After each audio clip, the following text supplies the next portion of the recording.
कम उम्र के बच्चे जो होते हैं उनका ब्रेन जो होता है, उनके दिमाग की मेमोरी जो होती है वो इतने ज़्यादा मेमोरी में बहुत स्पेस खाली होता है। जैसे मोबाइल यूज़ करें और उसकी मेमोरी फुल करा लें, फिर मोबाइल खोलें, जैसे नेट खोलेंगे हैंग करने लगेगा मोबाइल ना। और अगर मेमोरी खाली होगी, कम भरा होगा तो हैंग नहीं करेगा मोबाइल। ऐसे ही हमारी युवा अवस्था में, बचपन में हमारे ब्रेन की मेमोरी क्या होती है, खाली होती है, कम भरी हुई होती है।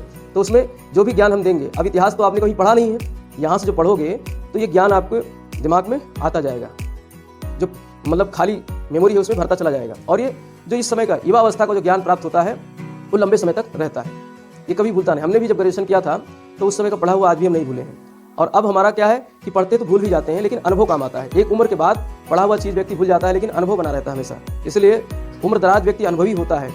और जो कम उम्र के व्यक्ति होते हैं उनके पास जो है मेमोरी शार्प होती है, अधिक मेमोरी होती है। तो इसीलिए इस मेमोरी का आपको फ़ायदा उठाना है और अपने समय का सदुपयोग करते हुए, भाई अभी छुट्टी हो जाती, घर भाग जाते, खाना खाते, सोते, आपको ताजुब होगा मैं 5 घंटे ही सो पाता हूँ, 4-5 घंटे ही, 5 घंटे, किसी दिन 4 ही घंटे हो पाते हैं, किसी दिन सोने में 1:30-2 बज गए, उठना है, कॉलेज भी आना है, तो 4 ही घंटे सो पाते हैं।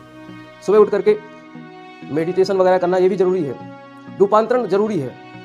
अगर आपको कुछ पाना है तो अंदर से परिवर्तन करना होगा आपको, और अंदर से परिवर्तन तभी आएगा जब आप मेडिटेशन करोगे, ध्यान करोगे, योग करोगे, और उसी से जो है व्यक्ति निखरता है। धीरे धीरे जब आप योग करोगे तो मेडिटेशन करोगे तो आपकी जो मेमोरी पावर है वो खिलती चली जाएगी, शार्प होती चली जाएगी। ये ज़रूरी है, क्योंकि यहाँ पर इस कुरुक्षेत्र मैदान में वही टिका रह सकता है जो लंबे समय तक धैर्य धारण कर सके। कंपटीशन में जो नौकरी की तैयारियाँ करते हैं परीक्षा की, एक ही बार में नहीं होता है, लंबा समय लग जाता है। किसी को 2 साल, 3 साल, 4 साल लग जाता है, किसी को आजीवन उम्र खत्म हो गई, नौकरी नहीं लगी।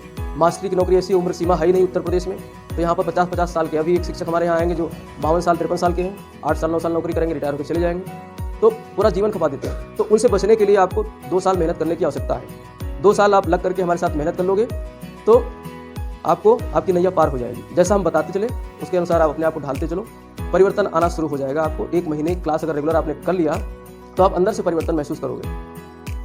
यहाँ पे शैक्षणिक ज्ञान तो देंगे ही, जो शिक्षा का ज्ञान है, इसके अलावा बहुत सारी आध्यात्मिक स्पिरिचुअल ज्ञान भी मिलती चली जाएगी, जिसकी वजह से आप कुरुक्षेत्र के मैदान में डट कर खड़े रहना सीख जाओ। और जो डटा रहता है उसी की विजय होती है। जो मैदान में डटा रहता है हमेशा लंबे समय के लिए, वही जीतता है। क्या पता अभी हम जो है हार मानकर बैठ जाएं और अगली बार परीक्षा देने जाते तो हो जाता कहीं सिलेक्शन। और देखो, नौकरियों के लिए तो पढ़ना ही नहीं है कि हमको नौकरी ही मिलेगी। पढ़ना किस लिए है? अपने आप को परिवर्तित करने के लिए। इस हर व्यक्ति का सफलता का मायने अलग अलग है। सफलता का मायने सिर्फ ये नहीं कि नौकरी ही मिल जाए तो सफल है व्यक्ति। हर व्यक्ति का सफलता का अपना अपना अलग मायने होता है। तो जब आप ज्ञानवान हो जाओगे तो फिर आपकी सफलता का मायने बदल जाएंगे। भाई महात्मा बुद्ध जो है वो IAS क्यों नहीं बने? उसमें खैर IAS था ही नहीं, लेकिन उनकी सफलता के मायने क्या थे? वो योगी बनना था उनको, बहुत बड़े योगी बन गए। ज्ञान के आधार पर ही तो बने। ज्ञान उनको कहीं और से नहीं मिला, अंदर से मिला था। ज्ञान उनको अंदर से प्राप्त हुई थी, इनलाइटनमेंट हुआ था, अंदर से आत्मज्ञान हुआ था उनको। ठीक है, तो आत्मज्ञान के लिए ध्यान जरूरी है। ध्यान करोगे धीरे धीरे आत्मज्ञान भी आता जाएगा।